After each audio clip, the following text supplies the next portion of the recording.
fundador de la Sociedad Peruana de Neurocirugía, junto con el suscrito también, y también, no contra, no, también con Alfredo Fuentes Dávila, Alfredito, a quien nosotros conocíamos y que nos dejó muy joven. Así que gran homenaje a los maestros, a uno que ya no está, y al otro profesor que queremos siempre contar con él. Bueno, comenzamos. Fíjense, vamos a hablar de la columna. La columna vertebral, su nombre lo dice, es una columna. Pero si ustedes miran el edificio donde viven, o el departamento donde están, o la casa, el ingeniero les habló de columnas. Y ustedes van a ver que las columnas que soportan su casa, su edificio, ninguna se mueve a no ser que haya un sismo. Y ojo, si hay un sismo, al no moverse esa columna, se fractura. Miren los detalles, ¿eh? En cambio, en el organismo, en el cuerpo humano, tenemos nosotros una columna que soporta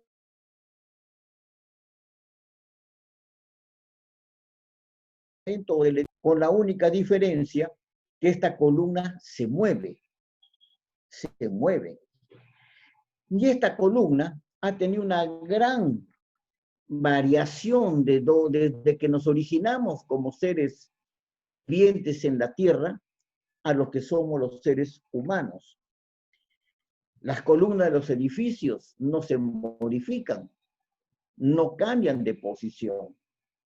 En cambio, la columna del cuerpo humano sí ha cambiado de posición porque poco a poco el individuo vivo se ha ido hirviendo hasta llegar a lo que es el cuerpo, el ser humano, en el cual de la movilización en 4 miembros hemos pasado a tener una movilización solamente en 2 miembros, es decir, la bipedestación. Por lo tanto, esa columna que inicialmente era horizontal, con el tiempo se ha transformado en vertical. Inicialmente horizontal, el peso se repartía en los 4 miembros, quedando solamente la cabeza al aire con gran peso en la parte anterior. Por eso la existencia de ese gran ligamento nucal en los cuadrúpedos para sujetar el peso de la cabeza. En el hombre, en el individuo, en el ser humano, se ha verticalizado y todo el peso cae en una vertical hacia la tierra, hacia el plano inferior. Vuelvo a repetir, ya dijimos que es una columna que soporta, pero es una columna sumamente móvil.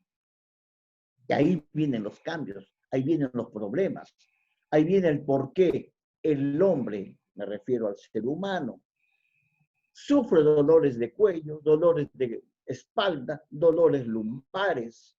¿Por qué sus vértebras con el tiempo pierden la forma, se aplastan? Aparecen enfermedades que no tenemos en los animales cuadrúpedos con relación al sistema vertebral. Entonces, todo eso hace que nuestra columna tenga particularidades muy específicas relacionadas con nuestra especialidad, que es la neurocirugía. En primer lugar, para poder ser móvil la columna, está constituido por pequeños cuerpos óseos, pequeños segmentos óseos unidos por pequeñas masas, no exactamente blandas, sino, modificables. Es como una gelatina dura que se interpone entre pequeño hueso y pequeño hueso para dar pequeños movimientos que en conjunto va a dar un gran movimiento a la columna vertebral. Ese brazo que nosotros colocamos en neurocirugía para separar estructuras y que está formado por bolitas y pequeños cilindros y con un alambre fuerte en el medio, es tomado de la columna vertebral, el separador ese. Es por eso que nosotros le damos cualquier forma a ese separador para poder ejercer presión y separar los tejidos. Se tomó, se imitó a la columna vertebral. La columna vertebral dijimos que está constituida por segmentos óseos, pero segmentos óseos que van a tener diferentes formas, pero con un común denominador. Es decir, el común denominador, a excepción de la primera vértebra, que es una transformación entre lo que es la base de cráneo y la columna propiamente dicha, o sea, la primera vértebra que se conoce con el nombre de atlas, todos los demás elementos vertebrales tienen la forma de un cuerpo vertebral adelante y una masa apofisiaria en la parte posterior. Y se superponen unos arriba de otro esos cuerpos. ¿De acuerdo? Lo cual hace que cuanto más descendemos, soporten mayor peso. Por eso las vértebras que se van a denominar lumbares, que están en la parte baja de la columna, son de mayor volumen que las vértebras que se van a llamar cervicales y que están en la parte alta de la columna. Y de ahí se va dando una transformación en aumento de tamaño de esos cuerpos vertebrales. Hasta llegar a la fusión de los últimos segmentos vertebrales que van a formar el sacro, que forman un solo hueso sólido para sujetar a la pelvis. ¿Y por qué? Porque ese sacro es el responsable de la transmisión de las fuerzas que vienen de manera vertical, y en una sola dirección, en un solo plano, la va a transmitir a los dos miembros inferiores, los va a repartir mitad para cada miembro inferior, y de esa manera mantener la bipedestación y sobre todo permitir la marcha. ¿Se dan cuenta? Es la pelvis el elemento que va a dividir esa presión vertical que está viniendo desde la cabeza hasta el momento en que se reparte a través de la pelvis, mediante este hueso único que es fusión de 5 vértebras que se va a llamar sacro. La columna vertebral está bastante cerca a la superficie del cuerpo. En la parte dorsal, en toda la parte posterior va a estar la columna vertebral y va a sobresalir por debajo de la piel todas esas pequeñas prominencias que se van a denominar apófisis espinosas, que son los elementos referenciales para el que opera la columna vertebral, porque son los elementos que nosotros podemos palpar uno a uno e ir identificando los niveles regionales. Ya estamos viendo en esta lámina que tenemos 7 segmentos cervicales, 12 segmentos torácicos. Mi maestro decía que no hay que llamarlos dorsales porque todos están en la región dorsal, y los llamaba torácicos porque están en relación con el tórax. 5 elementos lumbares y los 5 sacros que se han fusionado. Nuestra cola, al adoptar la bipedestación, ha desaparecido, quedan en unos 3 segmentos coccigios. Ahí ven ustedes, en esta persona, cómo los pequeños cuadraditos corresponden a los cuerpos vertebrales, unidos o separados, como quieran llamarlo. Acá los vemos separados, pero este elemento es el que une, es blando, el disco intervertebral. Y así tienen ustedes que esa estructura ósea, formada por el cuerpo vertebral por un lado y por la masa apofisiaria en la parte posterior, cuerpo adelante, masa apofisiaria atrás, y ya vamos a ver cómo están unidos por puentes que van a ser los pedículos, el mismo ejemplo se ha tomado con los tutores externos que se usan a nivel del miembro inferior. Es decir, una barra, otra barra, y para mantener los líquidos, esa barra unida de manera transversal. Así es la columna vertebral. Un cuerpo vertebral, una masa apofisiaria unida por el pedículo, que son las barras transversales. En el interior vamos a tener a la médula. Y si está la médula en el interior, esa columna vertebral, ese estuche que ya estamos viendo ahora, que va a proteger a la médula, miren, estuche óseo que protege a la médula, pero que se mueve. A diferencia de este estuche óseo que protege al encéfalo, que no se mueve, que no se modifica, que no sufre cambios. En cambio, la columna vertebral primero está así y después está así. O si no, se hace un poquito para atrás. Más hacia adelante, menos hacia atrás. ¿Por qué más hacia adelante? Porque, señores, de la estación de 4 pies nos hemos levantado. Pero nuestra actitud, nuestra actividad sigue siendo frontal. Sigue siendo en lo que se llama actitud flexora. Y aquí viene otro concepto importante, actitud flexora. ¿Qué significa actitud flexora? Actitud flexora es que yo me estoy yendo siempre hacia adelante. La gravedad no solo me tira hacia adelante, sino que yo además, mi actividad es hacia adelante. Por lo tanto, necesito que alguien me sujete desde atrás para no caerme.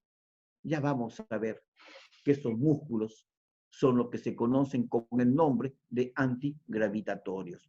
Pero decíamos que del conducto raquídeo, que así se va a llamar la sucesión de vértebras y vértebras dejando un orificio en su interior, que es el agujero raquídeo, tienen que emerger, tienen que salir los nervios raquídeos, uno a cada lado. Por ese motivo se llaman pares raquídeos.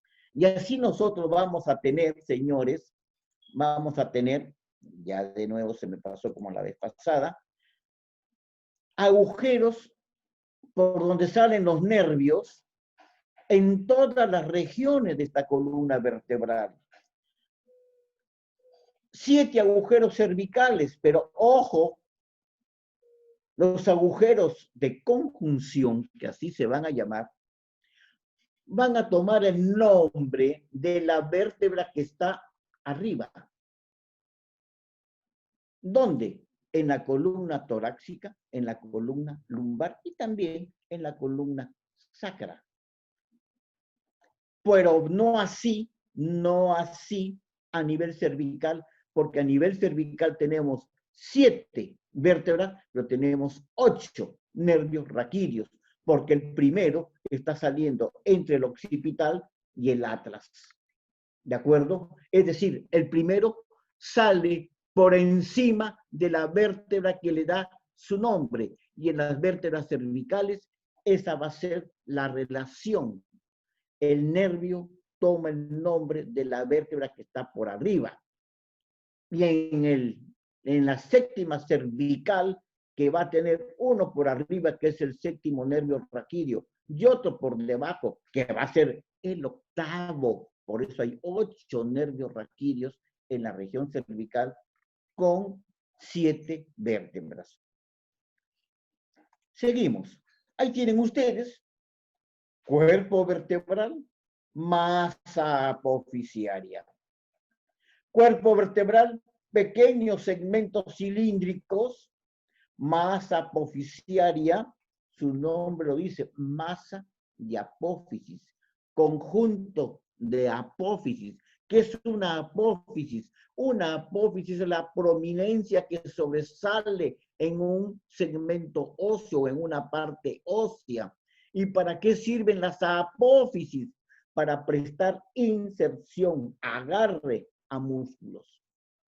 Entonces ya tenemos que ir nosotros ubicándonos. Los cuerpos vertebrales son prácticamente lisos. No prestan mucha inserción a músculos, yo diría que a nada. Uno que otro, el arco del cuello. Y que ya vamos a ver por qué atrás hay muchos músculos y adelante casi no. Pero la masa apofisiaria, miren, tiene la transversa, la espinosa, las láminas, unidas la masa apofisiaria con el cuerpo vertebral a través de los pedículos. Los pedículos. Y entre pedículo y pedículo, me dejan esto. Este es un pedículo, este es otro pedículo, me dejan esto que va a ser el agujero de conjunción. Yo tengo que acostumbrarme a dar las clases. Yo por lo general, señores, cuando doy una clase camino, me movilizo. Tengo bastante actividad, uso mi cuerpo para enseñar. Acá estoy sentado. Me siento medio raro, pero tengo que acostumbrarme. Incluso hasta me falta el aire para hablar. En cambio, cuando me movilizo, parece que el oxígeno fluye por todos lados. Pero sigamos. Miren esta lámina de anatomía clínica, del libro de anatomía clínica, en el cual vemos la masa apofisiaria acá. El cuerpo vertebral, unidos por ¿quién? Por una especie de herradura que en conjunto va a formar el pedículo que lo une al cuerpo vertebral y continúa como formando la lámina de la cual sale estas carillas que son en un plano vertical y que están mirando de manera opuesta. Miren, esta mira para adentro, esta mira para afuera, que son las carillas articulares, lo que va a permitir unir vértebra con vértebra, vértebra con vértebra. Las vértebras no se unen entre sí solo por los cuerpos vertebrales, solo por los cuerpos vertebrales y los discos, sino también la masa apofisiaria tiene un sistema de carillas articulares que permite el deslizamiento. Si yo flexiono la cabeza, flexiono el cuello, hace esto. Si me voy hacia atrás, hace esto. Y así se producen los deslizamientos muy pequeños para dar los movimientos que todos conocemos a nivel de la columna vertebral. De esta zona lateral de las articulares sale una transversa, las apófisis transversas.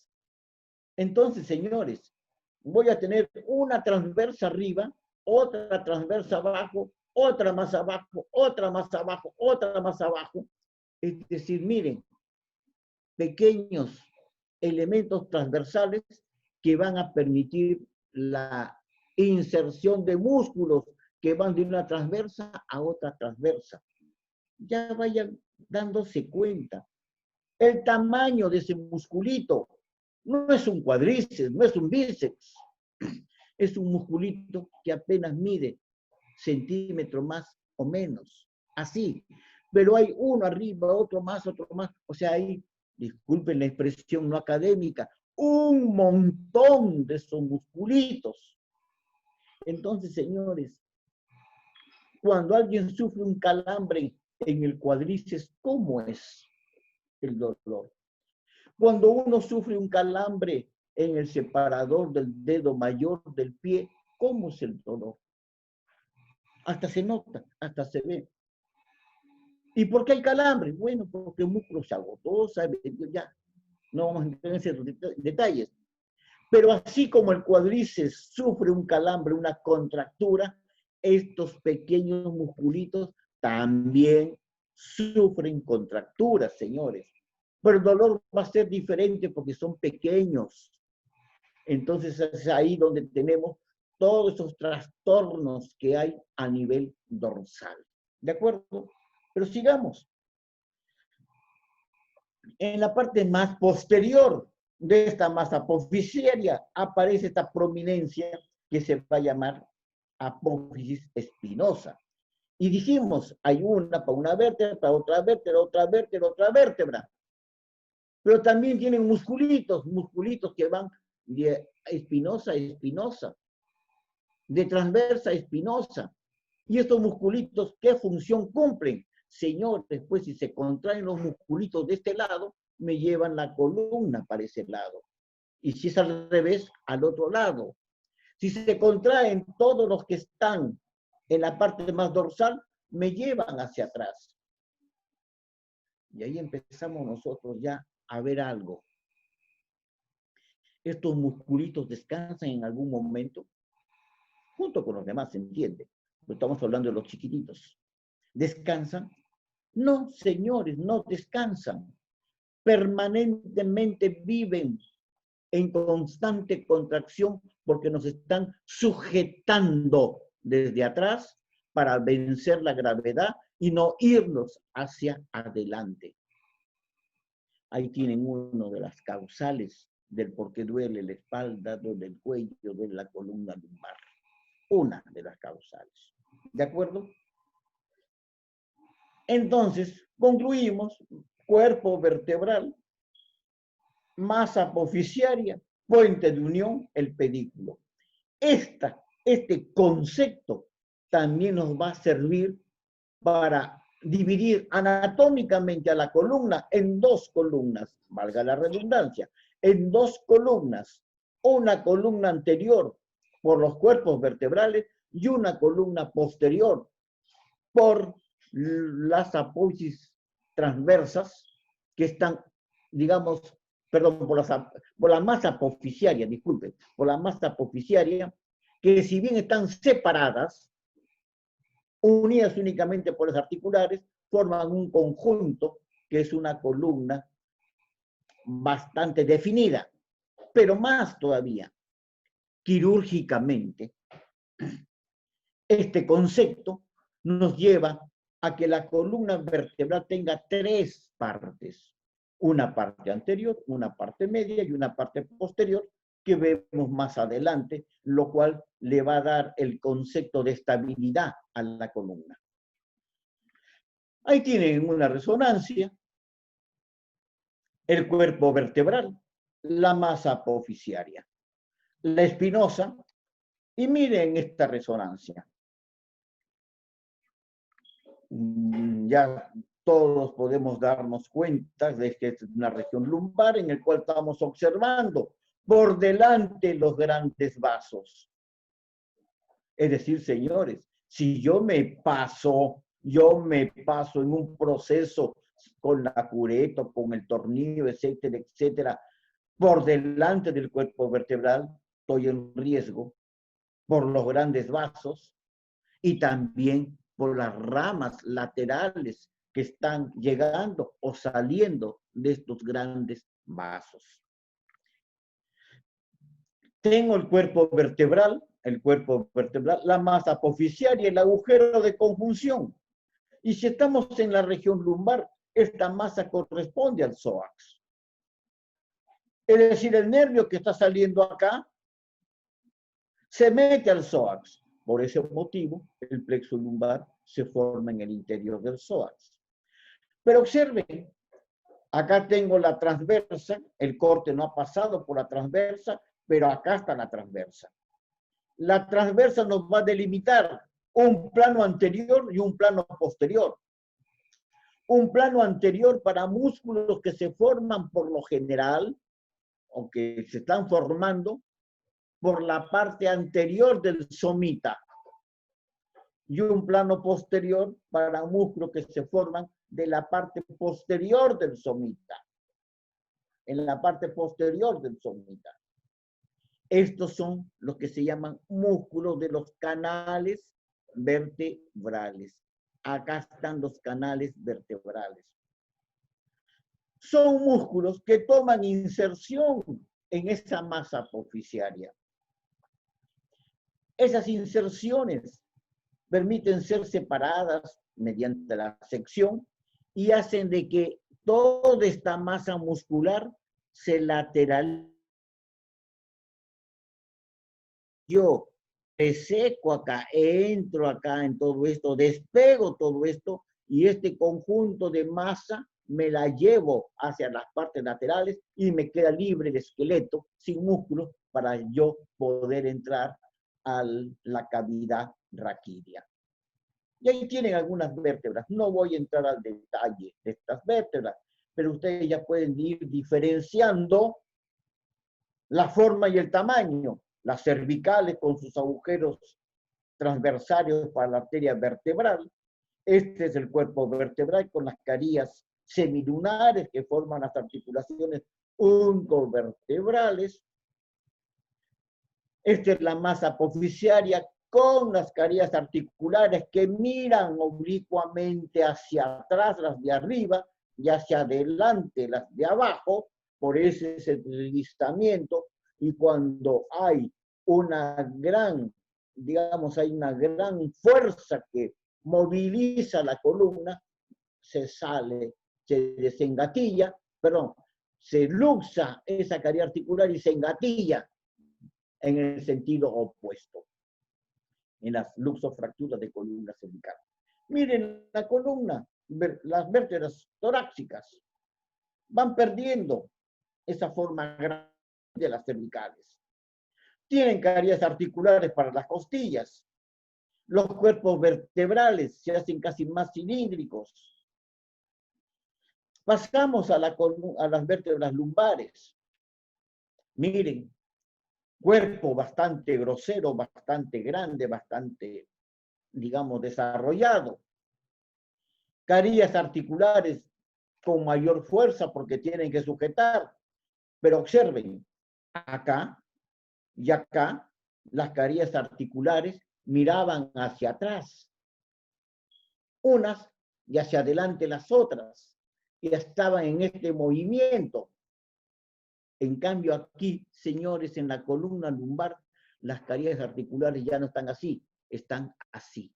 Una a cada lado.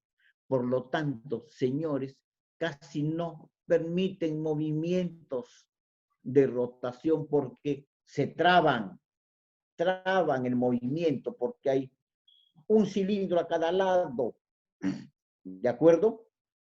Esos pivotes únicamente permiten movimientos de deslizamiento hacia arriba y hacia abajo, o movimientos de pistón, que también así se llaman.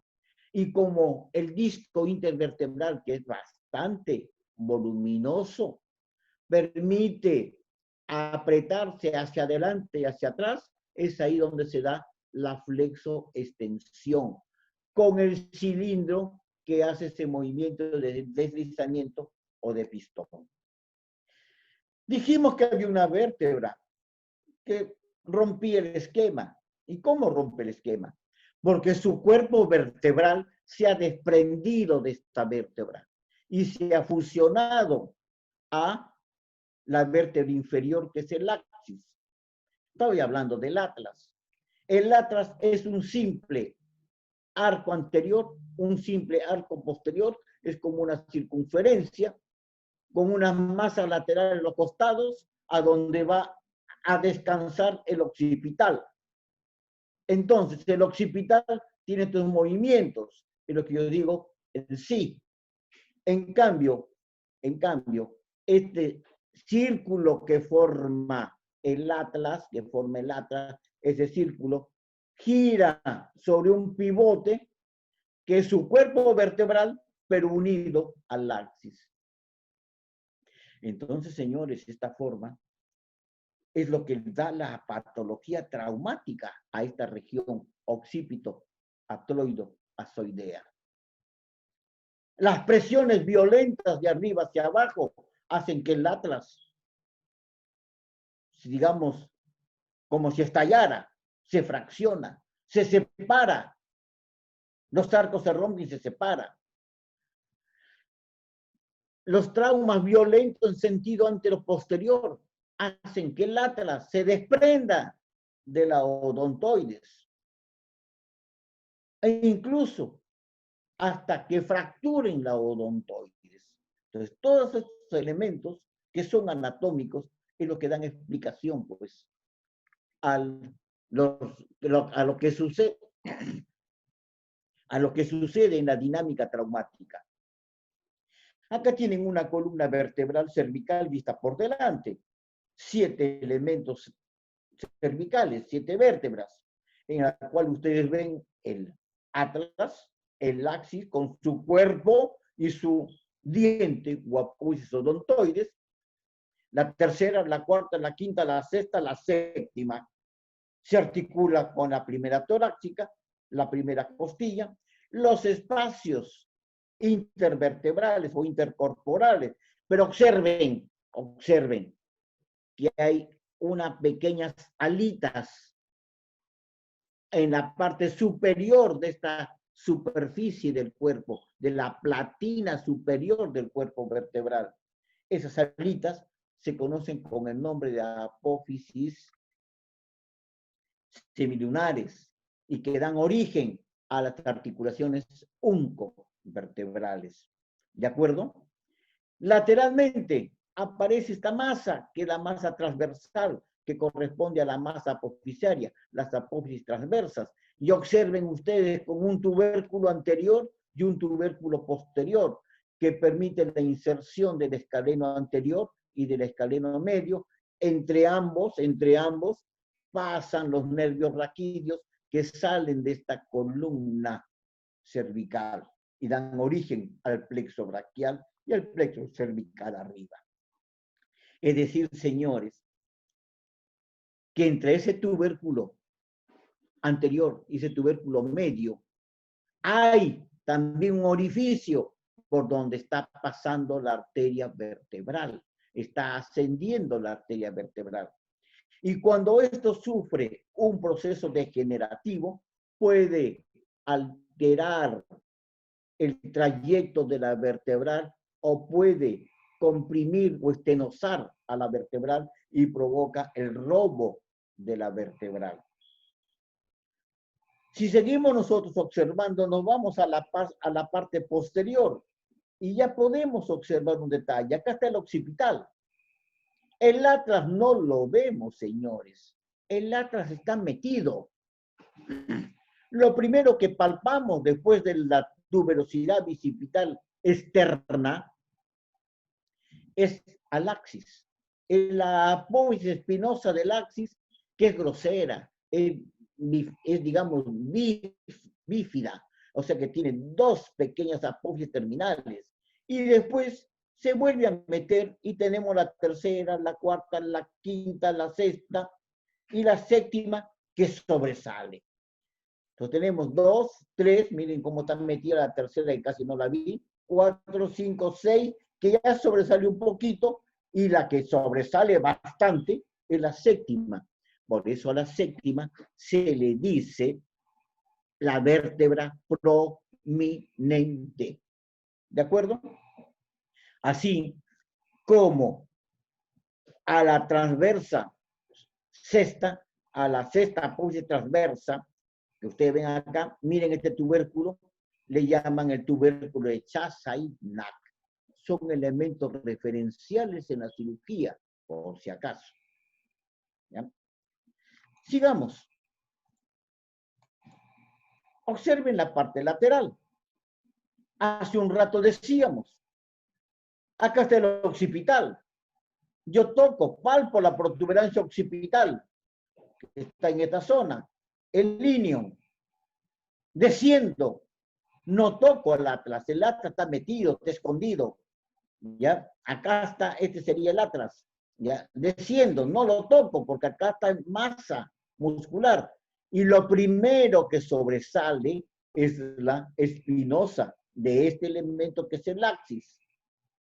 Después se esconde el tercero, el cuarto, el quinto, y recién la séptima sobresale, que es la prominente. Aquí se ve mejor. Si no me equivoco, esta es la prominente, esta. ¿Ven? Acá está el axis, acá está la séptima. Y hay una pequeña excavación cubierta por los músculos de la nuca. Pero acá observen otro detalle en esta imagen. El proceso degenerativo de los cuerpos vertebrales de las que harías un puede ver a los agujeros de conjunción, ¿de acuerdo? Y va a dar la estenosis del agujero de conjunción, con los cuadros clínicos que ya todos, estoy seguro, están conociendo o conocen. En el interior vemos una zona bastante amplia arriba. Miren el canal vertebral, estrecho abajo, amplio arriba. Eso nos explica por qué a veces luxaciones en la parte alta, en la parte más alta de la columna cervical, no causan compromiso neurológico. En cambio, pequeñas luxaciones o luxofracturas en la región cervical baja causan grandes estragos neurológicos. Acá hay un poco más de espacio en la parte alta y ustedes lo están viendo. Fíjense, cuanto más nos acercamos al agujero occipital, más ancho es el conducto raquídeo. Igual tenemos, miren, cómo va descendiendo, acá hay una pequeña fractura, ya cómo va descendiendo los cuerpos vertebrales y se van haciendo más grandes, más voluminosos. Y los espacios intervertebrales también se van haciendo más anchos o más altos hasta llegar al quinto espacio intervertebral lumbar, es decir, al espacio que corresponde al sacro que está abajo y la quinta lumbar arriba, que se va a conocer a ese disco como el disco del promontorio, que es el disco de mayor volumen que existe en nuestro cuerpo. ¿De acuerdo? Algo más. Ya vamos nosotros a determinar que la columna torácica prácticamente no tiene movimiento. Porque tengo por un lado los elementos vertebrales y por otro lado tengo a un hueso que si como hueso, disculpen la expresión, algo insignificante como hueso, pero es el elemento que permite que de ese hueso que es el esternón vaya un arco hasta la columna vertebral y así va formando la caja torácica, que la caja torácica tiene la función de ¿qué? De ampliarse para la inspiración y achicarse para la expiración y de esa manera podemos respirar. Pero ¿qué va a pasar con la columna dorsal? Sus movimientos van a quedar limitados porque le hemos puesto un tutor externo, prácticamente. Esos arcos costales sirven de elementos fijadores de la columna torácica. Por eso cuando hay lesiones traumáticas de la columna torácica, el apuro de fijar no es tanto cuando esto sucede en la columna cervical y en la columna lumbar. Pero las zonas de mayor daño se van a dar en las zonas de mayor movimiento. Y esas zonas de mayor movimiento, por lo general, se van a dar entre un movimiento y otra con gran movimiento. Es decir, por ejemplo, arriba, la región cérvico-torácica, que permite la parte fija, que es la torácica, la parte móvil, que es la cervical, permite el chicotazo. Y en la parte inferior, la región dorsolumbar, es decir, entre la 12 y la primera, entre la 11-12, primera y segunda lumbar, que también se va a dar estas grandes lesiones en el trauma. ¿De acuerdo? Fíjense, ahí tenemos la columna dorso, lumbo, sacra. 5, 4, 3, 2, 1. Y acá tengo una fractura en D12. Pero una pequeña fractura casi ni se nota. ¿Por qué? Porque simplemente se ha aplastado. Es como que ustedes se compran un paquete de galletas, esas galletas de soda que hay, y las chancan en uno de los bordes, van a ver cómo todas estas galletas en la parte del chancón se juntan, se aplastan. Este es un aplastamiento anterior por una lesión de flexión, es decir, una fuerza ha hecho que la parte alta de la columna sea empujada con fuerza sobre la parte baja de la columna que ha estado media fija.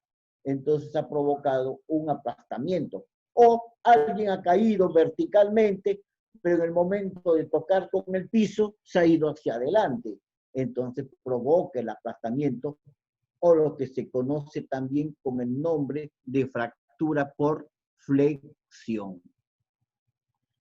Y ya vamos a ver, ahora casi al final, así que no se aburren antes, cómo este sector forma quirúrgicamente un grupo, este otro sector forma otro grupo y este forma otro grupo. Y ya vamos a ver quirúrgicamente cómo cuando hay daño en este sector nomás y no en los otros, hablamos que la columna sigue siendo estable, es decir, se sigue manteniendo en su línea, en esa estabilidad que permite que no haya lesiones, que no se deforme el conducto raquídeo, porque la estabilidad guarda relación con lo que hay dentro del conducto raquídeo. Si yo tengo el conducto raquídeo así, y ahí está la médula, y de repente este dedo se deforma el conducto, me va a lesionar la médula. Digamos, el ejemplo es simple. Ahí tienen ustedes también, observen el disco de la cuarta, el disco de la quinta, pero ya pueden ir ustedes viendo otro detalle. La columna no es vertical. No es como los parantes que tengo aquí para que me den luz y para que manejen las cámaras, que son verticales. O si las pongo de esta manera, no. La columna va teniendo pequeñas curvaturas, pequeña forma de curvatura, ¿de acuerdo? ¿Para qué son estas curvaturas? Para que soporten mejor las líneas de presión que se están dando de arriba hacia abajo. Es lo que se conoce con el nombre de las curvaturas fisiológicas, que vamos a verlas. Acá tienen ustedes nuevamente en la vista lateral, fíjense, la masa apofisiaria, fíjense los cuerpos vertebrales, ¿ya? Y vamos viendo acá ya la columna, a la cual vemos que los cuerpos vertebrales se unen unos a otros con el disco intervertebral. Y el disco intervertebral tiene una particularidad que le va a dar una gran trascendencia quirúrgica. Vendría a ser la hernia del núcleo pulposo, el apéndice del cirujano general. La hernia del núcleo pulposo vendría a ser para el cirujano el apéndice del cirujano general. Y vemos nosotros el cuerpo vertebral, el disco intervertebral. ¿De acuerdo? Acá lo vemos también, el agujero de conjunción. Y ya podemos ir viendo, señores, que ese agujero de conjunción está delimitado por delante, por el cuerpo vertebral de arriba, pedacito por el cuerpo vertebral de abajo, pero fundamentalmente por el disco vertebral. De esta manera, más o menos, hemos visto a la columna. Vemos el componente anterior, formado por los cuerpos vertebrales y el disco intervertebral. Vemos el componente posterior, formado y vemos puentes de unión transversales que van a ser los pedículos, que no es totalmente único, no, son segmentos alternados, dejando un espacio que va a dar origen al agujero de conjunción. Y así vemos que hay medios como los discos, los ligamentos, las cápsulas articulares, los ligamentos amarillos, el ligamento supraespinoso, y así vamos a ir viendo nosotros uno por uno. Esta masa de cuerpos vertebrales se unen por el disco intervertebral. Es una articulación en sínfisis que le dicen algunos autores. ¿De acuerdo? Es una articulación de la anfiartrosis. ¿De acuerdo?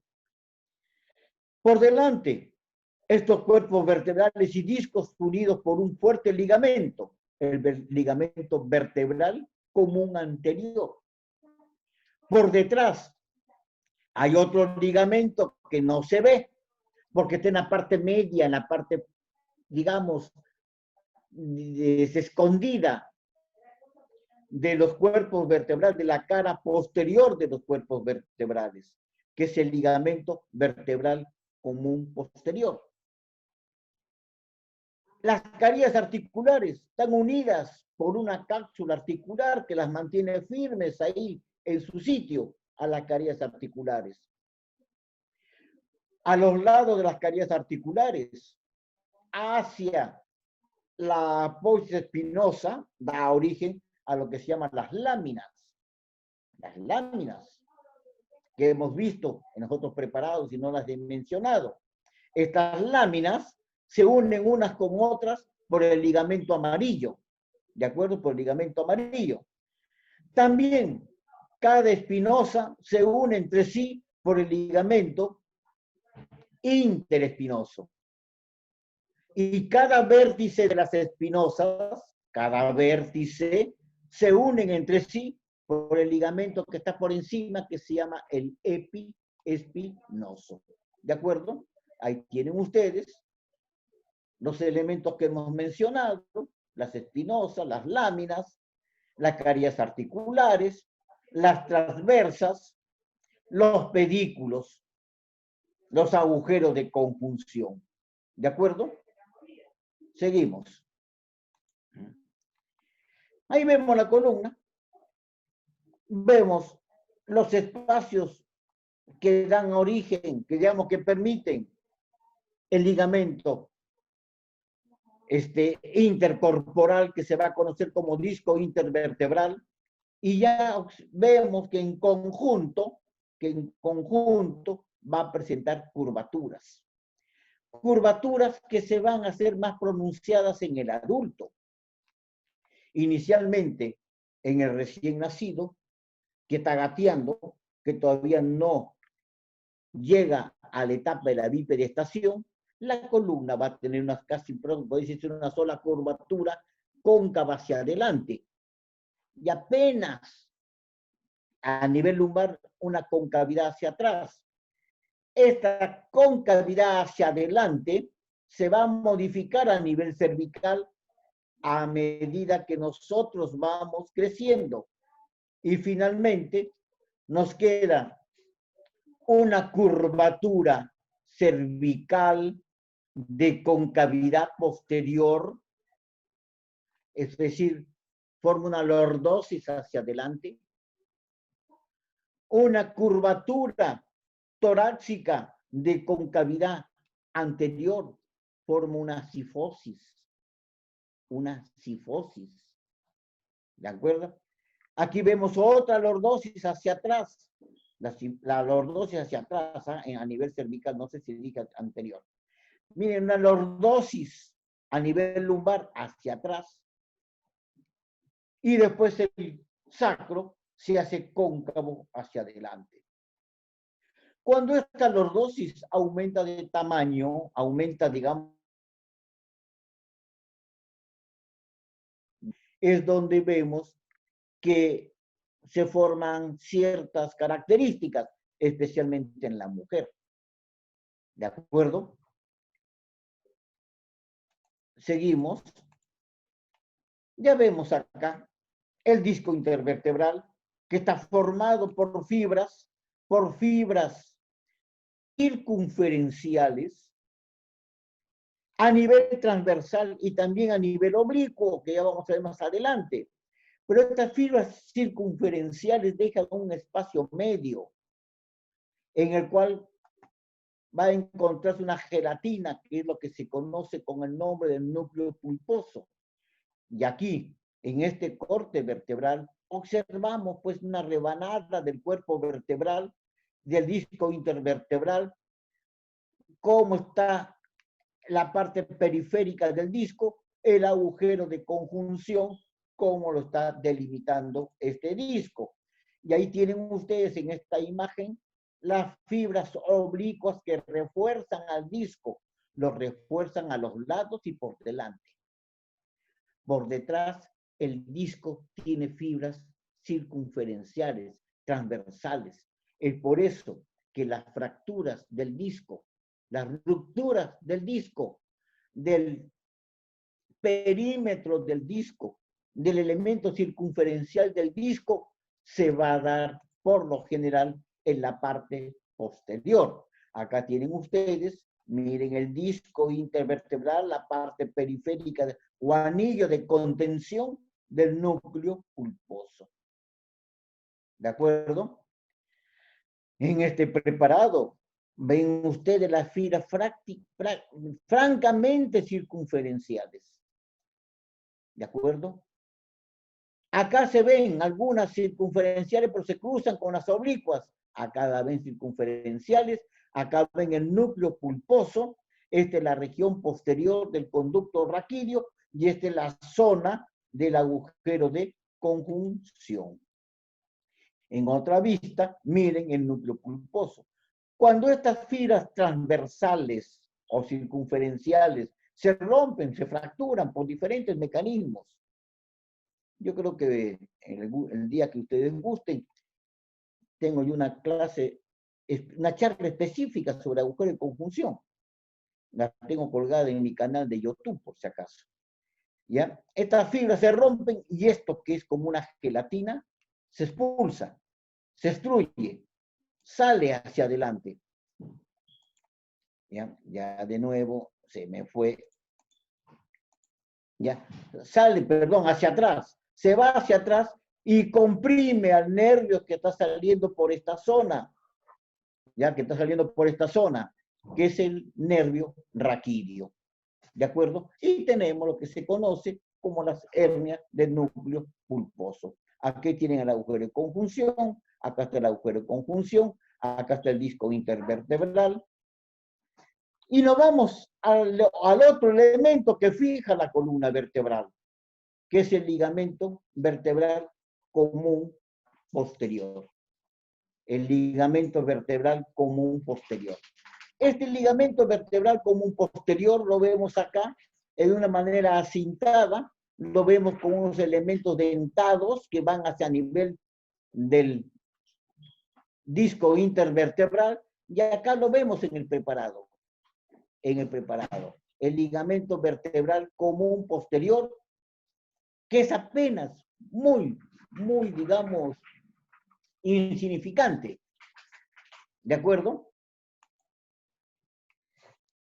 Vemos en la parte de atrás, vemos la columna vertebral a nivel cervical. Se ha resecado el arco posterior del axis, es decir, la espinosa del axis, las láminas del axis. Vemos el conducto raquídeo con la dura madre, aquí está guardada la médula. Vemos el arco posterior del atlas. Vemos acá la tercera cervical, se le ha hecho una muesca, lo que se llama una hemilaminectomía, y hemos llegado ¿a dónde? Al ligamento amarillo. Acá vemos el otro ligamento amarillo. Pero observen el detalle. La muesca la hemos hecho comenzando por el borde inferior de la lámina superior. El borde inferior, o sea, si esta es la lámina, hemos comenzado a hacer la muesca en el borde inferior de la lámina superior. Acá está. Ligamento amarillo, ligamento amarillo. Perdón, disculpen. lámina, lámina. ¿De acuerdo? Lámina, lámina. Hemos empezado a comer esto. ¿Por qué? Porque el ligamento amarillo toma inserción en el borde inferior de la lámina inferior. Perdón, vamos a orientarnos. Y disculpen. Lo que pasa que son uno de los problemas que cuando uno da la clase desde la casa, tengo al perro dando vueltas acá alrededor que me distrae. ¿Ya? Retomemos. Tengo la lámina. ¿De acuerdo? Entre lámina y lámina está el ligamento amarillo. Y el ligamento amarillo se coloca así. Nace en el borde superior de la lámina inferior. Aquí hay una lámina, acá hay otra lámina. Aquí en este borde superior está naciendo el ligamento amarillo. Por eso la muesca, la hemilaminectomía, la tengo que comenzar por la lámina superior, Pero no, desde arriba no, desde abajo de la lámina superior, y así estamos descubriendo el ligamento amarillo que va a ir del borde superior de la lámina inferior a la cara anterior de la lámina superior. Por eso tienen que meterle el separador del ligamento amarillo por debajo para poderlo separar, y se corta en este nivel que es el borde superior. Más adelante podemos hablar con preparados muy específicos de este tema. Tenemos el ligamento vertebral común anterior. Miren qué grueso que es. Este sí es un verdadero ligamento. Es un ligamento poderoso que viene desde arriba, desde la base de la vaciedad del occipital y llega hasta el sacro. El ligamento vertebral común anterior es el que soporta ese peso de la columna y mantiene estable a la columna. Aquí lo vemos, miren. Muy engrosado en la parte anterior, no tanto a niveles laterales. ¿De acuerdo? Acá tienen el ligamento, miren, en la región lumbar, el ligamento, el disco, cuerpo, todo esto brilloso, es el ligamento vertebral común anterior. En esta pieza torácica vemos la carilla articular. Las carillas articulares también tienen su cápsula articular que la refuerza y la mantiene fija. Una y otra carillas ahí dentro de esa articulación. Tengo el cuerpo, el ligamento vertebral común anterior, el disco intervertebral.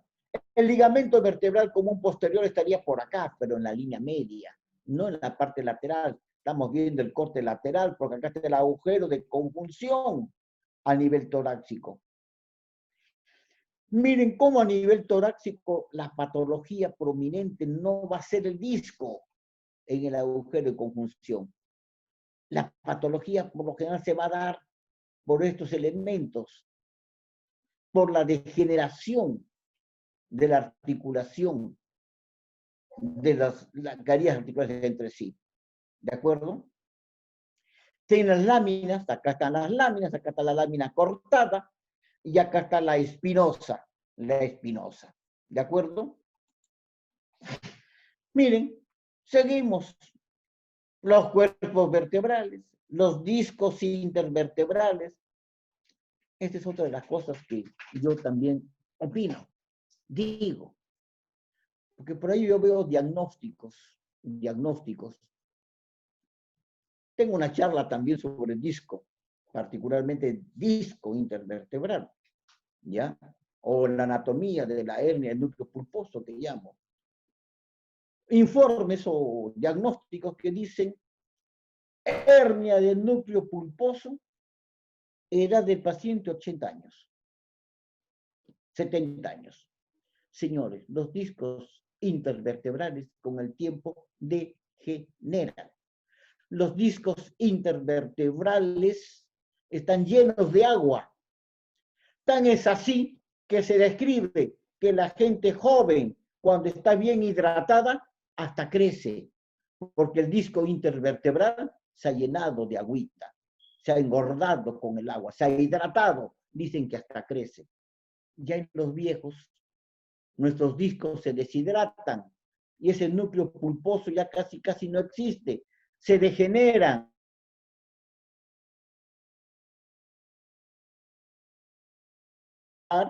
Son y poder contribuir a lo que se conoce con el diagnóstico de síndrome de canal estrecho. Pero difícil, pues una hernia de núcleo pulposo, que el núcleo pulposo gordito, como se ve en el joven, se salga en un viejo. ¿Se dan cuenta? Y acá tienen ustedes una columna vertebral degenerada. Miren que este concepto que estoy hablando, hasta los sechines lo conocían. No sé si alguien sabe de los sechines. Sechín es un complejo arqueológico antes de llegar a Casma, al norte de Lima,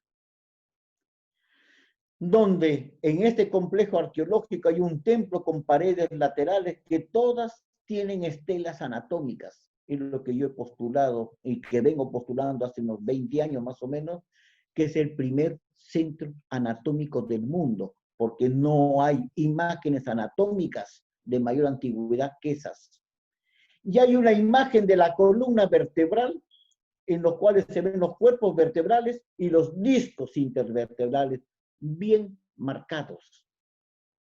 Como también hay una imagen, a mi juicio, de la columna vertebral en la cual se ven una vértebra pequeña, otra más grandecita, otra más grandota. Como aquí me dice que sabían que habían vértebras cervicales, torácicas y lumbares.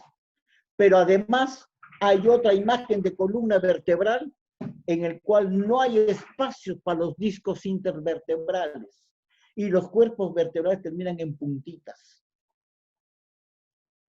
dando a entender que conocían los aspectos degenerativos de la columna vertebral, como se ve en este preparado. Miren, se ve el conducto raquídeo, se ve la masa apofisiaria, y en este caso ha habido una hemorragia en el conducto raquídeo, una hemorragia en el espacio intrarraquídeo.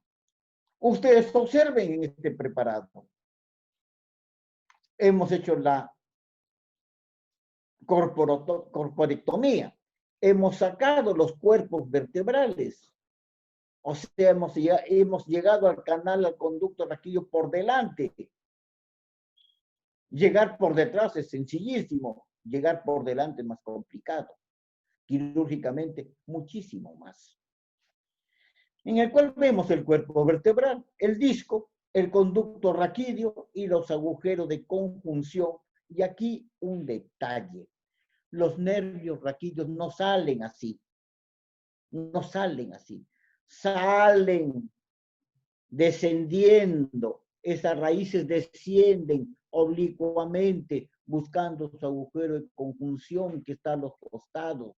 Por eso dicen, a esto le llaman axila. Parece que acá está el cuerpo del individuo y el miembro superior, y ahí está la axila. Este nervio que están haciendo a esta altura está saliendo por el agujero de conjunción, que en este caso particular se encuentra hasta 3 niveles más abajo. Miren, 3 niveles más abajo. Porque están haciendo, ustedes sigan la raíz, miren, sigan la raíz. Están haciendo, aquí está apareciendo, 1 nivel, 2 niveles, 3 niveles. Este es el nervio raquídeo, con su ganglio raquídeo. Es aquí donde va a ser alterado por el disco intervertebral. También a nivel torácico dijimos que habían tutores externos que eran las costillas. Las costillas se fijan al cuerpo vertebral y se fijan a la apófisis transversa en las 10 primeras costillas. ¿De acuerdo? Por ligamentos fuertes, como este ligamento radiado anterior, que va del cuerpo vertebral, del disco intervertebral, al cuello de la costilla, por su parte anterior. O ligamentos que van de la costilla a la apófisis transversa, como en este caso. Esto le da estabilidad a la columna torácica.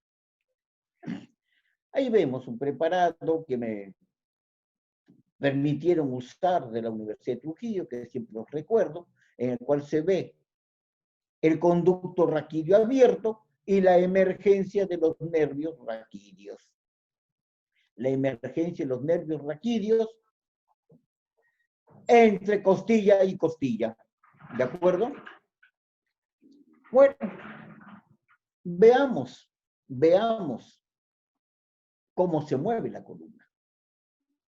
Fíjense, dijimos que teníamos la actitud flexora,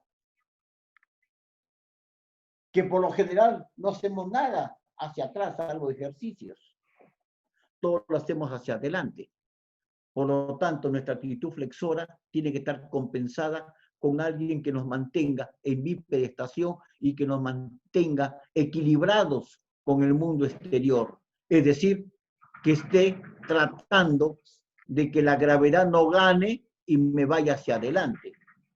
¿De acuerdo? Entonces, ya ustedes se podrán dar cuenta que hay mayor volumen muscular en la parte dorsal que en la parte ventral. Son los músculos que más están trabajando para sujetar al tronco. ¿De acuerdo? Entonces, señores, si son músculos que trabajan más que los de adelante, es más comprensible que se enfermen más que los vecinos que están en la parte anterior. Es más común que den trastornos, problemas. Por eso tenemos que el impuesto que pagamos los humanos para estar de pie son las cervicalgias, las dorsargias y las lumbalgias, aparte de la cefalea. Si bien es cierto, los animales por debajo de nosotros no hablan, pero nadie ve pues, a un perro deprimido porque le duele, sospechamos que le duele la cabeza. O el perro está quietito porque le está doliendo la espalda. En cambio, el 90% de la población mundial ha sufrido, sufre o sufrirá algún trastorno de cefalea o algún trastorno de dolor dorsal. Eso está así determinado. El 90%. Y es por esto, señores. Y tenemos este conjunto de elementos musculares que los están sujetando por detrás, que permiten la bipedestación, que permiten la marcha. Y ese conjunto de músculos se encuentran por detrás de esto que era la parte de los somitas. Acá tenemos la notocorda, acá tenemos lo que va a dar origen al tejido nervioso, al tubo neural. Ya se formó el tubo neural en este caso, que corresponde al ectodermo dorsal, y a los lados tenemos los somitas que van a tener lo que se llama el esclero miodermatomo, o sea, segmento, tomo, segmento. Y ustedes ven acá, segmento, segmento, segmento, segmento. Y van a ver ustedes que los cuerpos vertebrales son segmento, segmento, segmento. Es decir, los humanos, los mamíferos, conservamos la metamería, la segmentación de los anélidos. Es decir, un sector de piel, un sector de hueso, un sector de músculo, con un sector de médula unido por un nervio raquídeo. ¿De acuerdo? Entonces, eso es lo que da origen a la metamería. Pero tenemos los somitas. La parte posterior del somita es lo que va a dar origen a los músculos antigravitatorios. Por eso también se les conoce con el nombre de músculos epi, porque si nosotros nos transformamos en 4 patitas, epi está arriba, episomíticos, o músculos de los canales vertebrales. Y acá los tienen. ¿De acuerdo? Y acá tienen ustedes el cuerpo vertebral. Acá tienen la parte lateral. Acá tienen, si nos vamos a la región torácica, tenemos la transversa con la costilla. Acá está la espinosa. Y acá tienen ustedes una masa muscular que está casi inmediatamente por debajo de la piel. Hay un plano superficial que dependiendo del nivel que estemos trabajando, cervical o torácico corresponde al trapecio, al romboides, pero ya no estamos yendo al plano profundo. En la parte inferior está lo que se llama la masa lumbar, pero estamos yendo el dorsal ancho lateralmente. Al plano profundo. Ese plano profundo se conoce con el nombre de los músculos de los canales vertebrales. ¿Y qué son los canales vertebrales? Los canales vertebrales es ese espacio que se ha formado entre la transversa y la espinosa y en el fondo la lámina. En el medio la espinosa, al lado anterior la transversa y en el fondo la lámina. Si ustedes van a la parrilla y les venden las chuletas son los cortes transversales de esta región. Y lo que se come son esos músculos de los canales vertebrales. Acá está. ¿Se dan cuenta? Esos músculos, los canales vertebrales, están inervados, todos por la rama posterior del nervio raquídeo. Acuérdense, que el nervio raquídeo cuando sale por agujero de conjunción da dos ramas, una anterior que forma plexos o los nervios intercostales y otra posterior que va hacia los músculos de los canales vertebrales. Y son músculos que saltan, que toman inserción, en este caso, a nivel de la masa lumbar y van a las costillas lateralmente, o van a las costillas más cerca de la línea media, o ya no van a las costillas, van a las espinosas o a las apófisis transversas o a las láminas. Y así están formando una serie de pequeños musculitos que van de un segmento a otro segmento óseo. Llámese costillas, llámese transversas, llámese láminas o llámese espinosas. Algunos van exactamente de un nivel al otro nivel, al otro nivel, al otro nivel, y son pequeños musculitos de centímetros, más o menos.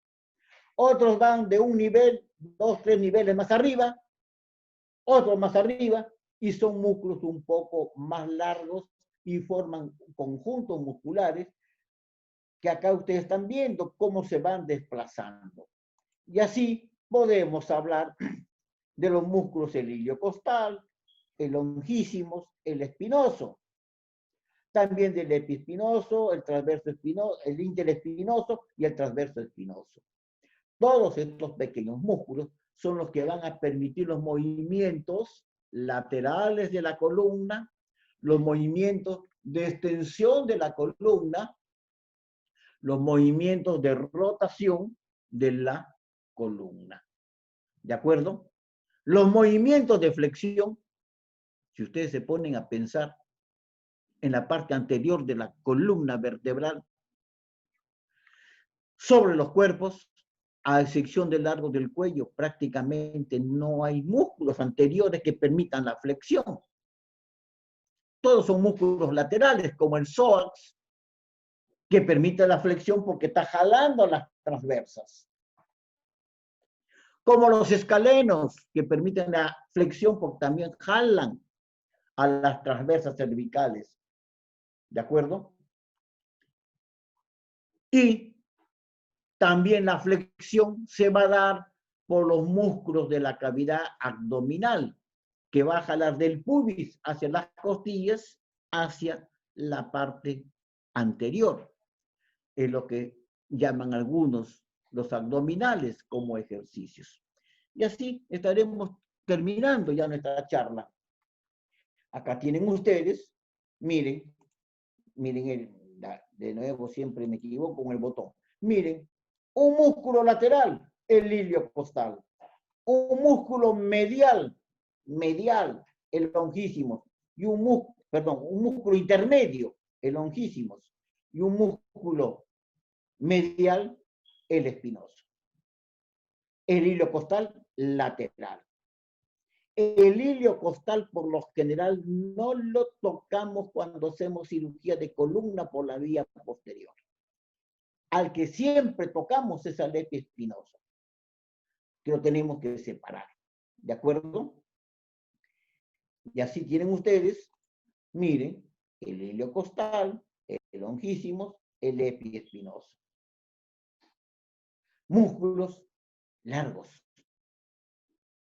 Los más cortitos los tenemos ya en el plano más profundo. ¿De acuerdo?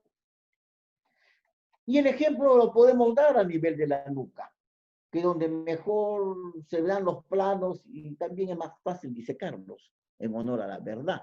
En la parte torácica es mucho más difícil disecarlos.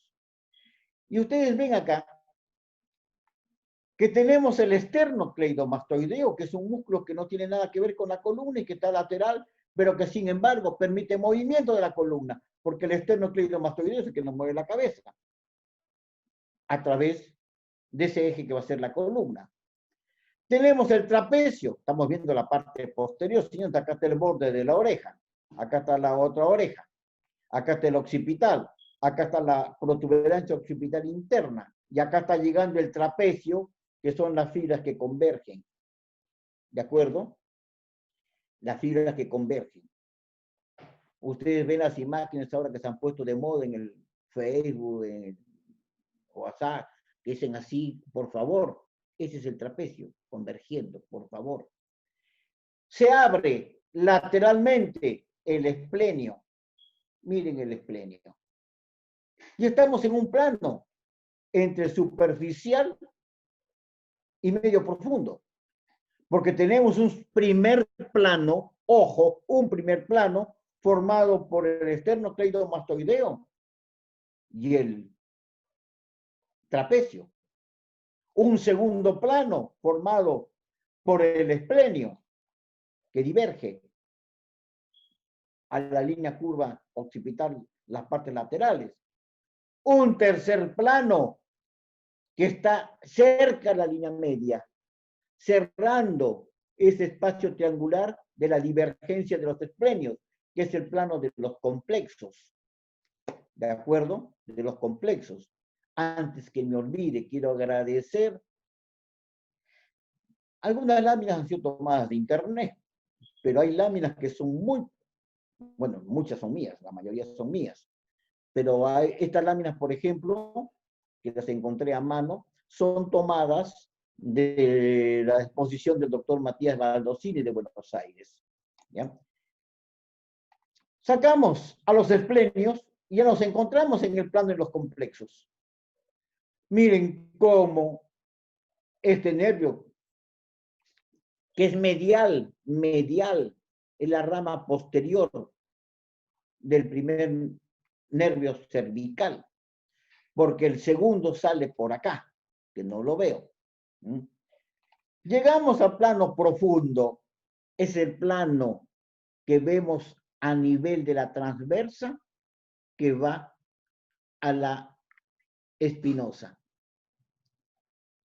En la columna cervical inferior, en la columna torácica y en la lumbar, hemos dicho que hay pequeños musculitos cortitos. Bueno, acá se han independizado un poco, no son tan cortitos, pero observen ustedes, van de las espinosas a las transversas, como el oblicuo mayor. Van de la espinosa, en este caso a la occipital, como el recto mayor, y acá está el recto menor, y acá está el oblicuo mayor. Y ahí están llegando estos pequeños músculos. Ustedes observen, acá está la arteria vertebral. ¿De acuerdo? Ahí se han retirado y vemos el arco posterior del atlas, el axis, el oblicuo mayor que se ha dejado y la arteria vertebral y bien lateralmente, ya en el plano anterior, la yugular con la carótida. Y el neumogástrico que se encuentra en el plano más posterior. Acá podríamos seguir hablando, pero no quiero ya darles, digamos, tantos elementos como para que se puedan confundir. En conclusión, la columna vertebral tiene elementos que la sujetan, además de los cuerpos vertebrales que están sujetos, que están, digamos, sostenidos por los discos intervertebrales o disco intervertebral. Tenemos el ligamento vertebral común anterior, acá. El ligamento vertebral común posterior, acá. El ligamento amarillo entre lámina y lámina. El ligamento interespinoso. El ligamento epiespinoso. Y el ligamento intertransversario, que acá también lo vemos, entre transversa y transversa. ¿De acuerdo? Entonces, señores, dijimos que la columna vertebral en sí eran dos grandes columnas que soportaban peso. Dos grandes columnas móviles que soportaban peso. Dos pilares, pilar anterior, pilar posterior. ¿De acuerdo? Y ahí los ven, que ya lo hemos visto al inicio. Un pilar, otro pilar, unidos transversalmente por los pedículos. Esto es lo que le da la estabilidad a la columna. ¿De acuerdo? Si nosotros seguimos viendo, vamos a ver que funcionalmente tenemos un sector de la columna formada por parte de los cuerpos vertebrales, parte de los discos y el ligamento vertebral común anterior. Otro sector de la columna formada por la masa apofisiaria, que tiene también sus ligamentos, sus articulaciones, podríamos decir media semejante al disco aquí, las articulaciones interarticulares, la zona interarticular de las cavidades articulares de la masa apofisiaria, y otro sector intermedio formado por la mitad posterior de los cuerpos vertebrales, el disco y el ligamento vertebral común posterior. Y acá tenemos el sector posterior. Es decir, señores, tenemos tres segmentos a nivel de la columna vertebral desde el punto de vista funcional y quirúrgico. Estos tres segmentos podríamos decir de que de manera independiente mantiene la estabilidad de la columna. Cuando un trauma me altera un solo segmento, la columna se sigue manteniendo estable. Cuando el trauma me altera dos de estos tres segmentos, la columna ya es inestable. Ya requiere fijarla. Y cuando el trauma me altera los tres segmentos, la columna es totalmente inestable. Hasta podríamos decir que hay dos sectores. ¿De acuerdo? De más decir que la fijación es indispensable en este tipo de lesiones. Ahí tienen ustedes una fractura. No voy a hablar de fracturas, señor, ya estoy terminando la charla. Una lesión en el cual el componente anterior, el componente medio está alterado. Y el componente posterior también. Prácticamente la columna se ha separado estructuralmente del segmento de lesión. Miren todo lo que hemos hablado. Todo lo que hemos hablado sirve para muchas cosas, pero fundamentalmente para saber fijar adecuadamente la columna.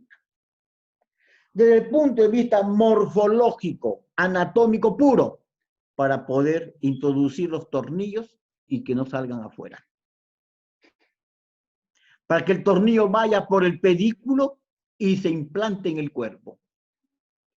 Para que no nos pasemos de largo y podamos lesionar los grandes vasos que hemos mencionado. ¿De acuerdo? Para decidir funcionalmente. ¿Cuántos tornillos ponemos? Tienen que saber que todo me está llevando hacia adelante, hacia adelante. ¿Dónde pongo la barra más alta? Con 2 segmentos o un segmento más o un segmento menos con relación al foco. Si la pongo más arriba o más abajo, más barra o más lámina de fijación. Sirve todo esto. Y sobre todo, señores, para que no digan que estos tornillos están bien puestos.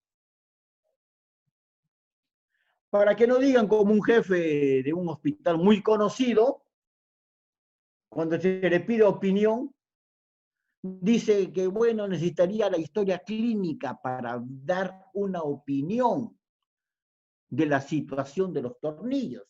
Señores, la historia clínica acá no tiene nada que hacer, porque la opinión es morfológica. Porque si yo tengo aquí cuerpo vertebral y el tornillo está acá y el tornillo tiene que estar en el cuerpo vertebral, con historia o sin historia, yo veo que el tornillo está afuera. Sin embargo, un amigo de neurociencias no que necesitaba la historia clínica. Pero más grave todavía, para opinar que si bien están fuera de sitio los tornillos, cumplen su función. Sí, señores. Opinión de un gran jefe también, de un gran servicio, y más quizás del país, no estoy hablando de la Almenara, que para mí es el más grande de todos.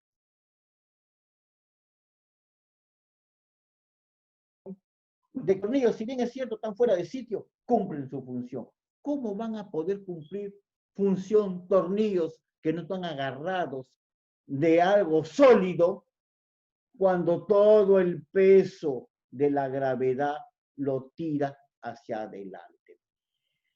Por eso creo que es importante que está en formación para tener una especialidad, por lo menos tenga conocimientos, reavive, recuerde sus conocimientos anatómicos para no cometer todas estas cositas que a veces escapan y se dicen por falta de conocimientos anatómicos plenos.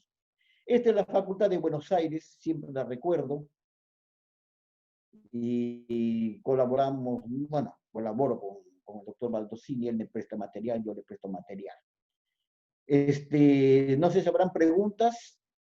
Yo voy a dejar de compartir y quiero compartir unos preparados muy pequeños porque lamentablemente el material lo tengo yo confiscado en las facultades, tanto en la de Piura como en la de Villarreal. Confiscado es un decir, ya por la cuarentena, o sea, no puedo entrar. Y aquí ayer buscando algo, si tenía algo, encontré algunos preparados muy pequeños de cortes transversales. Y para seguir con mi tradición de enseñar con material cadavérico, quiero mostrarles. Voy a dejar de compartir y voy a compartir la otra cámara.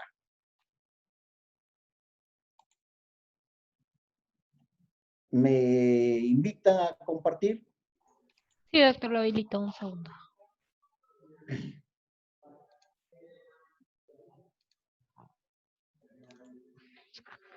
Ya, doctor. Ya. Estamos acá. Esperemos que se pueda, porque la verdad que estamos practicando en todo esto. Me olvidé de grabar la charla, espero que ustedes la hayan grabado, ¿eh? Y me la pasan, por favor. Sí, doctor, Fíjense. no se preocupe. Ya. Acá tengo ya la cámara. Me voy a poner guantes para que no me critiquen. Yo generalmente no uso guantes, pero como quiero colgarlo esto, van a empezar a criticar. Y no uso guantes, señores, porque este material está conservado con un especial que se llama técnica Laskowski. En primer lugar, no tiene ese olor de confort. En segundo lugar, miren que yo usar guantes, ¿ah? No los guantes. Tanto tiempo sin usar, ya conseguí otro guante. Ya. los descartables. Decía que este material, ¿se ve?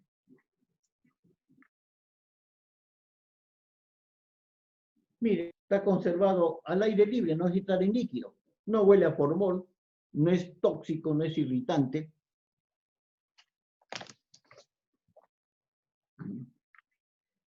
Y vean ustedes, acá tenemos un corte transversal, se ve así, transversal de la columna. Vemos el cuerpo vertebral, ojo, no es el cuerpo vertebral. Estamos viendo el disco intervertebral, pero que constituye en la parte anterior, que vendría a ser la región del cuerpo, porque acá está la masa apofisiaria, acá está el conducto raquídeo, y están viendo ustedes ahí la médula. Están viendo ahí la médula. ¿De acuerdo? Ven ustedes la lámina, la espinosa, y acá esta porción, la caría articular. Aquí se está originando la lámina, la caría articular. Ustedes observen esta rayita, es la caría articular. Es decir, si acá tengo parte de la costilla, acá tengo la costilla, el cuerpo vertebral, la transversa que permite la articulación con la costilla, la espinosa, este es el canal vertebral, y acá están los músculos de los canales vertebrales. ¿De acuerdo? Si nos vamos específicamente al disco intervertebral, miren las fibras circulares. Miren. Compactas, sólidas, y sin embargo, miren aquí, miren cómo se deforman. Hasta agüitas salen, miren. No sé si alcanzan a apreciar que humedece. El núcleo pulposo. Miren, acá todavía está blandito. Acá ya no, señores. Acá algo blando, que es lo que permite el movimiento, pero acá está sumamente blando, que es el núcleo pulposo. ¿De acuerdo? El conducto raquídeo, el espacio perirraquídeo, con elementos venosos. Miren, hay un espacio. La dura madre está envolviendo a la médula. La dura madre no se adhiere al conducto raquídeo, como en el caso del cráneo. Porque si la dura madre se adhiriera a las paredes del conducto raquídeo, no permitiría los movimientos de esta columna vertebral. Pasemos al otro lado, a ver qué podemos apreciar. Seguimos. Las transversas. Acá ya vemos el cuerpo vertebral. Un tejido esponjoso, señores. Por eso son las fracturas patológicas. Por eso son las fracturas ante cualquier caída de pie. Porque es como, vuelvo a repetir, las galletas de soda. Un tejido esponjoso. La lámina compacta apenas es circunferencial. Todo lo demás es esponja. ¿Y por qué es esponja? Y señores, pues para que la columna no tenga gran peso. ¿De acuerdo? Miren, la espinosa, los elementos interespinosos. Yo entro por aquí, me pego a la espinosa, me pego a la lámina y desplazo toda esta masa muscular para que me deje libre esta zona que es de la lámina y yo poder ingresar al conducto raquídeo.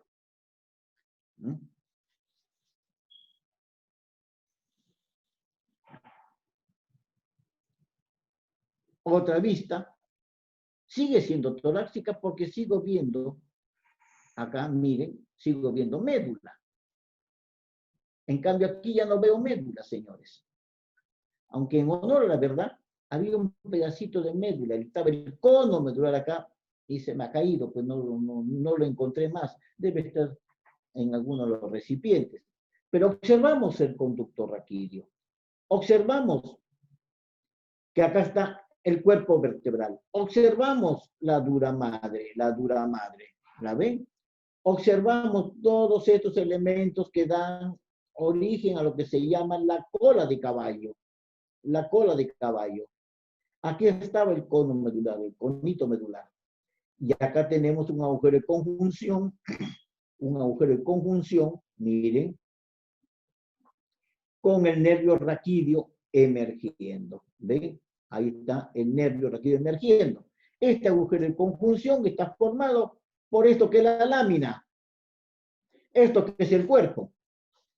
¿De acuerdo? Si nos modificamos un poquito más arriba o más abajo, el disco intervertebral.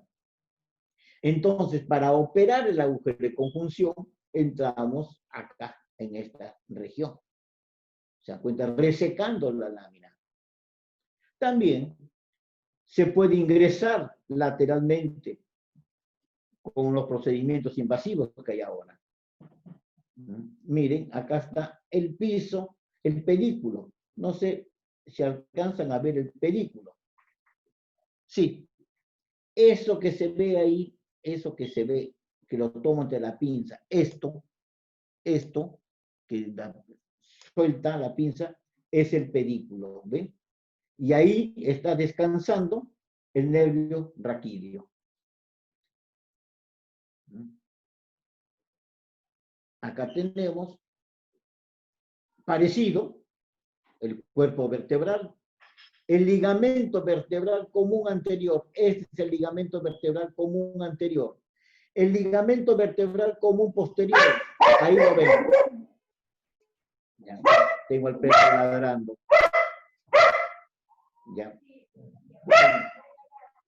Un ratito. Ya. El ligamento ya. El ligamento vertebral común posterior, el ligamento vertebral común anterior, común posterior. No veo los ligamentos amarillos. Acá sí creo que tengo el ligamento amarillo. Vea, este es el ligamento amarillo que ha sido cortado. Eso que se ve más oscuro es el ligamento amarillo que ha sido cortado. Creo que prácticamente con la participación de mi perro, ya hemos dado por finalizado el tema y esperamos preguntas. Lo importante es que por lo menos se pueda ver los preparados en sitio con los cortes que hemos realizado. Voy a dejar de compartir. Me voy a Bueno, doctor, la cámara central. Hola. En primer lugar quería agradecerle de parte del Servicio de Neurocirugía del Hospital Cayetano, de parte de todos los residentes, y quería saber si había alguna pregunta. Por favor, pongan la mano para poderlos habilitar el sonido.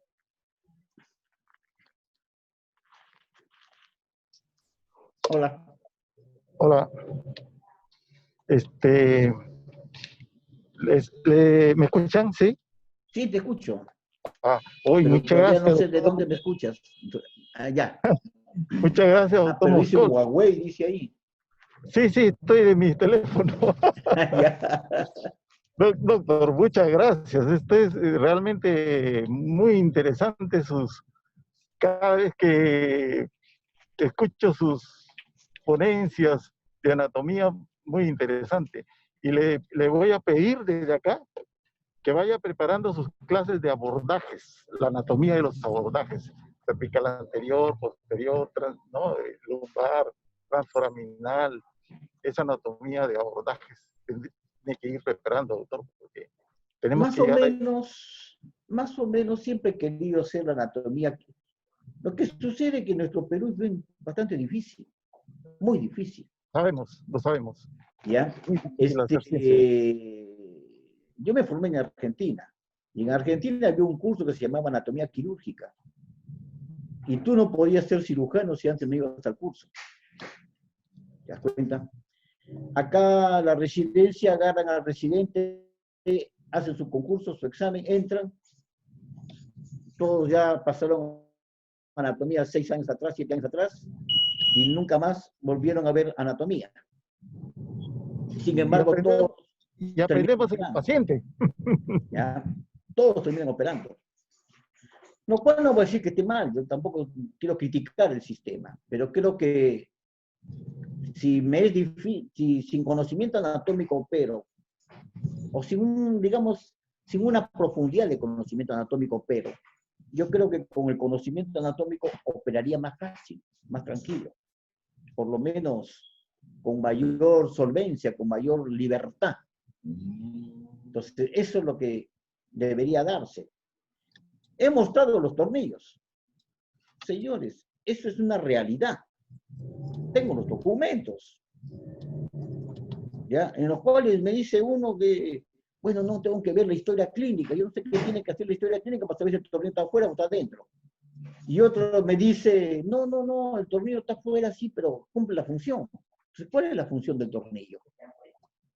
La función del tornillo es que la columna, que está que se viene hacia adelante, alguien la agarre y la mantenga atrás, la sujete. Que la columna, que tenemos un segmento arriba, un segmento abajo, que está inestable, se agarre. Y la mayor fuerza que va a jalar esa columna es hacia adelante. Por eso se agarra de atrás y los tornillos deben colocarse bien en zonas que permitan la fijación. Y de acuerdo al daño, más arriba o más abajo esas fijaciones. Eso es anatomía funcional, anatomía quirúrgica.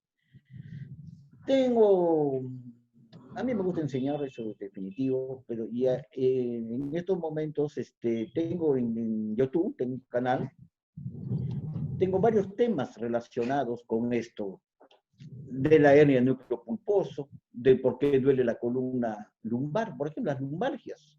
Las lumbalgias tienen su explicación anatómica.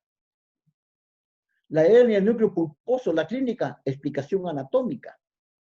Y el tratamiento, explicación anatómica.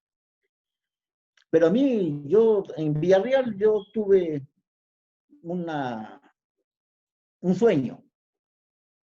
Lamentablemente hay autoridades, y lo digo así públicamente, mafiosas, que tienen otros intereses y que me han impedido hacer mi sueño. Quise hacer el centro de formación de posgrado, el centro anatómico, ese anfiteatro que se hizo con gran esfuerzo, con el doctor Viaña, el doctor Cajas de la intervención, ese anfiteatro, se diseñó para tener un centro de anatomía de posgrado como tiene Rosario, como tiene Buenos Aires, como tiene La Plata, como tiene México, señores. Pero lamentablemente no se ha podido al extremo que todo lo poco que se ha hecho en la etapa posterior a la de ahora, eso hay que decirlo, la etapa posterior, se ha destruido. Ya no hay el Museo Anatómico de antes. Pero estamos tratando en la Universidad de Piura de hacer mi sueño que quise hacer en Villarreal, hacerlo en la Universidad de Piura, donde tengo más facilidades, donde hay apoyo pues al 100%. Y ahí hemos conversado con las autoridades, estamos haciendo el centro de formación de posgrado.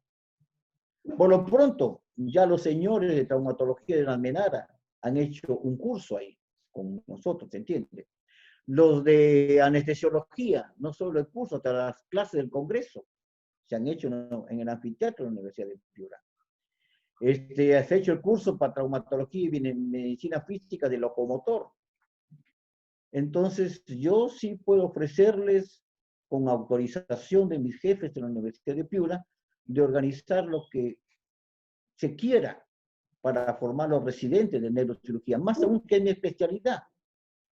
Yo he querido hacer eso, de que el residente de neurocirugía, de oftalmología, pase 10, 15, 20 horas por anatomía, que sea parte de la currícula.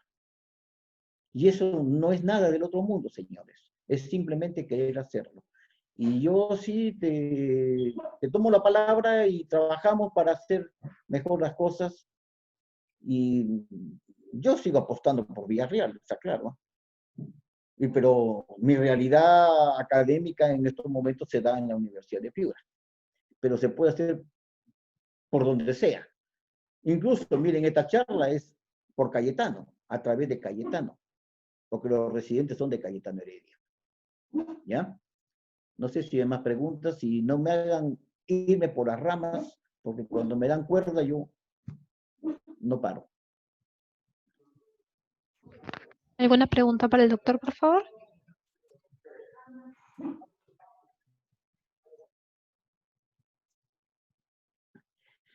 Listo. Entonces, cuando gusten, muchachos, nos reunimos. Yo voy a tener algunas charlas, les voy a comunicar también a ustedes. Y ya quedamos. No lo veo al doctor Wesley. ¿Dónde está? No lo veo. El doctor Álava está conectado como Huawei Ah, i6. Es el se doctor hablaba Álava. con Will. Mi agradecimiento al doctor Álava, amigos de hace muchos años, el entusiasmo que tiene y me permite a mí también mantenerme un poco en onda con la docencia. Gracias, Wesley. Entonces nos despedimos. Hasta luego. Gracias, Saludos, doctor. doctor Quispe.